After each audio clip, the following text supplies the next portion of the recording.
Hey, what's up, you guys? Bloody Jacob here to give you my thoughts on My Old Ass. Now, My Old Ass, I promise, is one of the last two movies of 2024 I am watching before putting out my best of or favorite of the year ranking. Of course, My Old Ass stars Aubrey Plaza. It was directed by the director of Fallout, Fallout, excuse me, with Jenna Ortega, which I went to watch as well.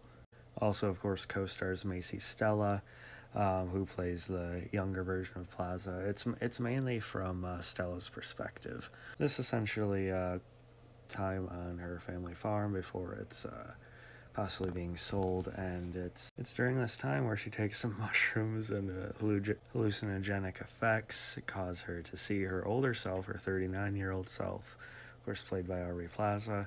You initially think they don't really look alike, but that's kind of part of the joke and part of the fun of the movie as they go into it.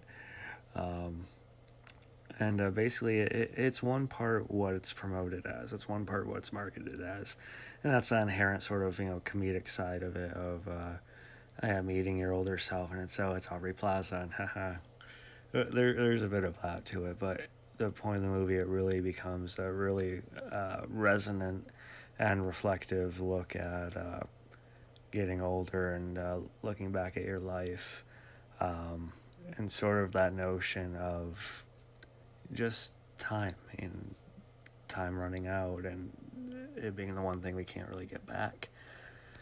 Um, and that's something I think about a lot. Just these notions that these experiences with people, these moments with people, at some point are going to be your last time.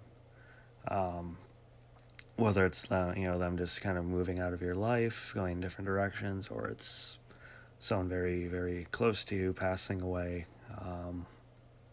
things like that. And of course, there's questions of you getting older and your place and everything, your identity, in a lot of ways. It became very emotionally weighty, and it affected me a lot.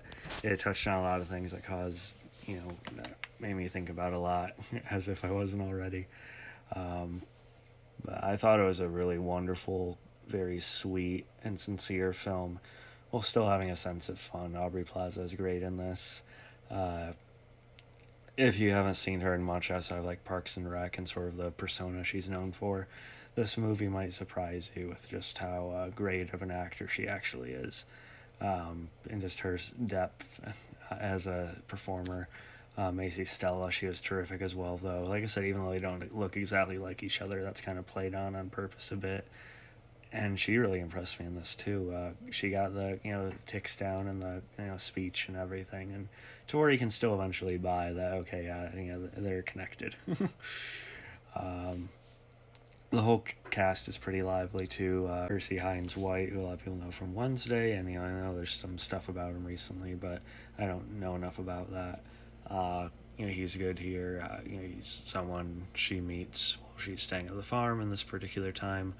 Um, but yeah, there's a lot about just your parents and kind of their your relationship with them, and just all those sorts of questions and sort of ideas and thoughts that come into all of our heads at some point as we get old, and sort of that balance of thinking through things and maybe wanting to take some things back, but also just having a time and allowing yourself to have a time in your life where you sort of let go and allow yourself to experience these things, the good and the bad, and the value something can still have, or even the value something can still have if you love it, but then it's taken,